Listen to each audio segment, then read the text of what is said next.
എന്തോടാ കോപ്പയെ കാണിക്കുന്നത്? നിന്നൊക്കെ പറഞ്ഞൊരു കാര്യമില്ല.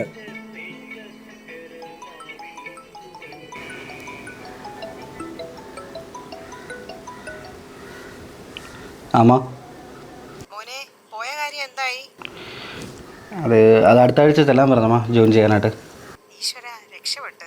രാവിലെ നീ നല്ലൊരു കാര്യത്തിന് പോയതല്ലേ, അതുകൊണ്ടാണ് ഞാൻ പറയാൻ.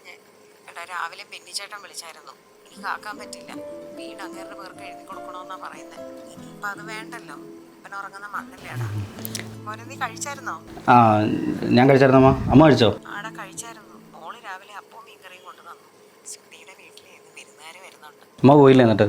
അയ്യേ, അവനത് കുറച്ചിലായാലോ. മോനെ പിന്നെ ഞാൻ അമ്മ അങ്ങോട്ട് വിളിക്കാം. അമ്മ ശരി മോനെ, ശരി ശരി, ഓക്കെ.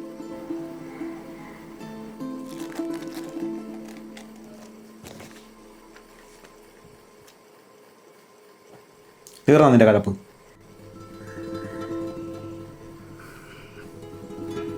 നടന്നില്ലല്ലേ?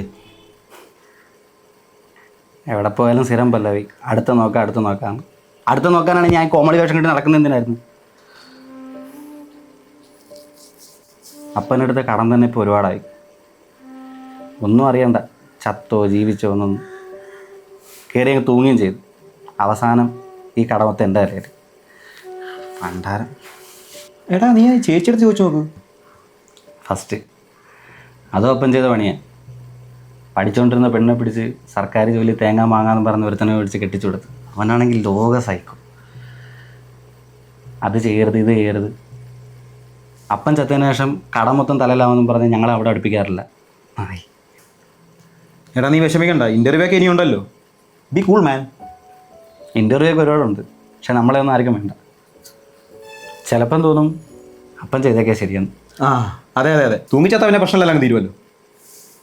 എന്തായാലും നീ ചാവാൻ പോവില്ലേ? വാ, ഒരു ചായ അടിച്ചിട്ട് വരാം. എനിക്ക് വേണ്ട. നിർബന്ധിക്കാനൊന്നും വയ്യ, വരുന്നെങ്കിൽ വാ. ഏയ്, ഞാനും വരുന്നില്ലെന്ന് പറഞ്ഞിട്ട് അവനാണ് ആദ്യം പോയത്. ഒരു 100 രൂപ കിട്ടി കട്ടിലടിയെന്ന് വൃത്തിയാക്കിയപ്പം. ആ നന്നായി. ഇനിയും ചെന്നിട്ട് ഒന്നുകൂടെ വൃത്തിയാക്കണം, ചിലപ്പോൾ ഇനിയും കിട്ടിയാലോ. പിന്നെ അക്ഷയപാത്രമല്ലേ? ആ, നീ മുണ്ടിക്കിടന്ന് പിടിക്കുന്നത്? അത് മുണ്ട് മാത്രമേ ഉള്ളൂ, അതുകൊണ്ട് അടിയിലല്ലേ എടുത്തിട്ട്